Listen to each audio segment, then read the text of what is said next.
I mean, you started off really because your parents owned a cinema. Is that correct? Yeah, my grandparents owned. Oh, your grandparents. And then my uncle. But yeah, my father was pretty much part of that family. Yeah. And is that what sort of started your love of movies in particular? Yeah, when I was a kid, so basically I was born in South Africa, but my parents moved to London when I was 2. So I grew up in London, but we would spend a month or so every year in South Africa. But for me, that was in the cinema. So South Africa to me, as a memory, is just being in our family cinema, which was a 2-screen cinema. So it was quite a big deal to have this big cinema in quite a small town at the time. Did you gravitate towards the genre at that particular time too, or was it just everything? It was really everything, just like any moving picture. I mean, so basically, when I first started watching movies over and over again, I wanted to be an actor because I wanted to be in the movie. This is 4-year-old me speaking though. So it's like I was watching on the big screen, and it's like, wow, I want to be Marty McFly. I want to be inside Back to the Future. And so because my dad had all these video gadgets and stuff hanging around, I just sort of picked it up. So Road Games then, where does this come from, and why did you want to make this your feature debut? Well, basically the inspiration for the story, it came from a trip I had in France. It was a long time ago actually. It was summer of 2001. So I was quite young, and I was staying in this really creepy house that had mannequin pieces and weird artwork, and a bunch of friends and I had this really awkward dinner. And I was thinking about actually I just got the idea of a traveller in a foreign land and not being able to communicate with people, and it sparked that from that moment in the house. And so I kind of, I was young, so I forgot about the idea, and it wasn't until years later that I actually started picking it up again and thinking like it's something that I want to explore. Because France is hardly a foreign country these days, is it? I mean, when they did the remake of something like Pursue the Darkness, they set it in Argentina, for example. Yeah. Make it a bit more exotic. So. No, exactly. But I guess it's just that comes down to my love of French cinema and just France as a country. And I have a lot of English friends who don't speak French and who get really shy when they're around French people speaking. So it was just it coming from that feeling. I like the idea of a country that's really close by but feels so far away from the mind of those type of people who don't really feel like they fit in. Mm. Yeah. No, because I mean, it's Chabrol. There's a lot of inspirations in there, isn't there? I mean, all over the place. I could say like Argento, John Carpenter. It's endless, really. I'm just sort of inspired by everyone, everything. Because it's a sort of film that really was being made back in the 70s because of the quirkiness of it. I mean, we don't want to talk about the story, but it does work on almost a visual sleight of hand in a way, because what's really going on is not what's really going on, and right. So that must have been really, really difficult. Yeah, it was pretty tough. I mean, on the different levels of making it work as a screenplay first, and then translating it visually. A lot of the things that work better in the script, hidden details, whatever. Obviously, it works in a different way because when you're actually visualizing somebody and the way that they act, it can give away details that doesn't necessarily come across as text. If that makes sense, it's like a certain sort of body movement might tell the audience something that you can't tell from the text. Sure. So, first of all, it was focusing on working as a script, and then adapting it into a visual format. It was kind of tricky, but I was always trying to make it work in a way that you could watch the film at least 2 or 3 times and get something completely different from it, because you can choose a different sort of angle to look at it. Because it gives the film a whole strangeness anyway, doesn't it? Yeah. I mean, with the actors, did you have to keep telling them to look, you've got to be strange, but you can't give it away? And it's been a really weird thing to have done. I mean, I didn't. I never told them to be strange. Well, all right, don't act strange on purpose because it kind of gives things. The most amazing thing for me actually was the way that they all interpreted the material. I think because when we sat down together and we were doing the initial rehearsals, they all got along so well, and they were bouncing ideas off of each other. And I was just basically sitting back and watching them, sort of do their thing. And I'd give them notes as we were like talking through how we would approach it. And it was really interesting to see how the way that they would bring a word to life. If it surprised me in a really good way, I'd be like, okay, it's your character now, so you just show me how you would do it. There would always be a moment or two where they would get something slightly off, but overall, I think they all nailed what they were doing because they were all coming from their own sort of angle, but at the same time, they had discussed with each other what they were going to do, so they kind of, they had an idea of what they were doing between them. Let's talk about the actors. First off, like Frédéric Pierrot is like a big deal at the moment because he's in The Return, the French sort of like the zombie series. Is that why you wanted him, or? Actually, when I was writing the script, I was writing it pretty much for him. I would almost say this because the thing is, he's been in like 80 films since the 80s, so I've seen him in so many French films because I try to watch pretty much everything that I can. What's his most famous then, do you think? The thing is, I don't know if he has necessarily a most famous role. Right. I don't know if he had one until now, The Return, Right. because he's like sort of a character actor, so He's in everything. He's in everything, and he's fantastic. And I always liked his face and just his presence. So when we first actually started when I finished the script and we first started sort of packaging the film, putting it together, he was the top of my list. And my French producer was like, well, yeah, he's a great character actor, but I don't know if it's going to help us to attract the financing. Of course, we went through our crazy ride of trying to put the financing together, and by the time that we had it all in place, I had actually a different actor attached to the project who couldn't do it because of scheduling. And in the meantime, he had done The Return. So we went to Frédéric, he loved the script, we got on well, and bang.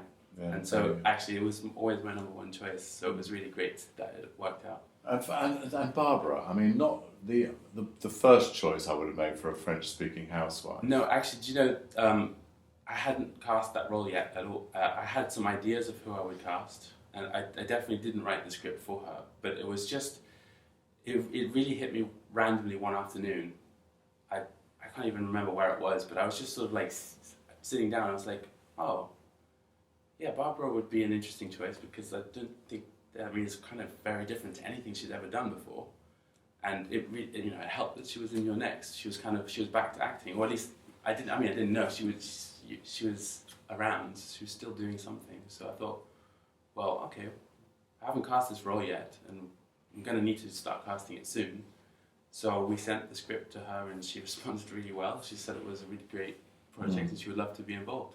And I think she really responded to the challenge of having to speak a bit of French and to just do something different. Completely different. Yeah. That's true. And Josephine Delarmont and Andrew Simpson. I mean, what about those two? They're even more crucial in a way. Basically, I met and auditioned almost everyone.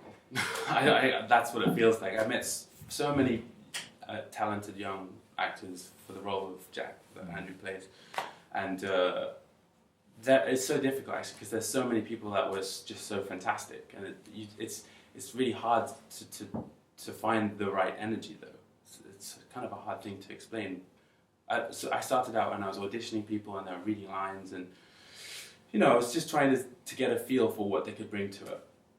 And then I changed my approach because I didn't feel like that was working. So I just basically started sitting down over a coffee and talking to people and seeing if I get along with them.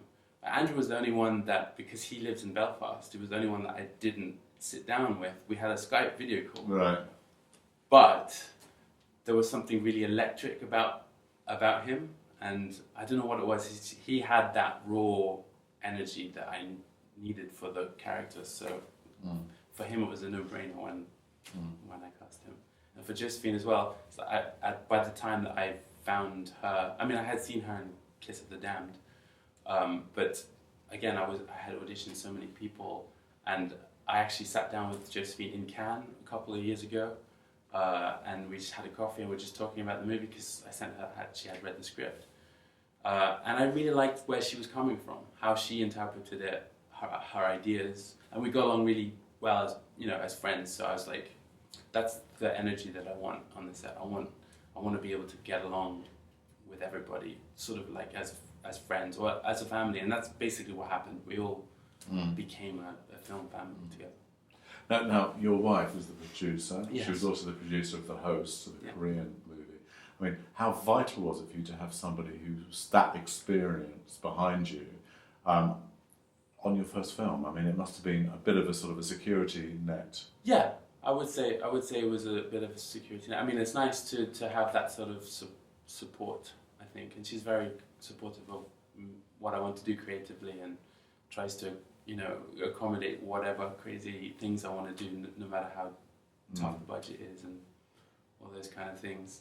But it was really, I think, the most complicated thing of putting the film together was the French element, actually, for a UK-France co-production. Trying to be funded by France is difficult when you're not a French director. So, but you know, it all worked out.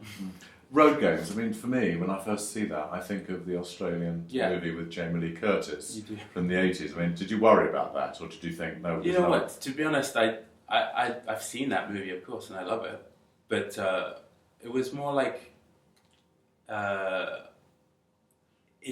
felt like it was a bit more of an unknown film, and it feels like in the couple of years that I've been working on my film, that it's kind of it's come back into the spotlight a little bit.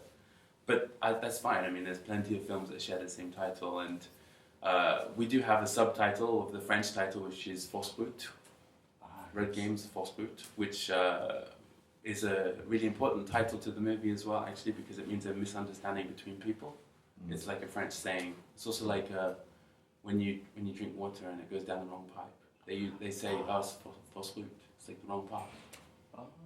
Because that's why I like the film. It's really interesting, the fact that you actually do use the French language as like a plot point, because it is extraordinary that a lot of what he doesn't understand is actually quite important to the plot. But he's sort of thinking, oh, yeah, he's kind of like this foreign lingo. What's going on? I think it was really clever. But actually, there's another. But Nightfare, extraordinarily, does more or less the same thing as pretty well. much. So it's really funny that there's these two movies that are actually using that as plot points. Yeah, I know, and they also have some music from the same French artist, Carpenter Brut. Oh, right. So it's amazing. Two very different movies using very similar sort of themes. Extraordinary. Yeah. Where did you find the house? Okay, creepy house. Where did that come? Where was that? So that was actually in England.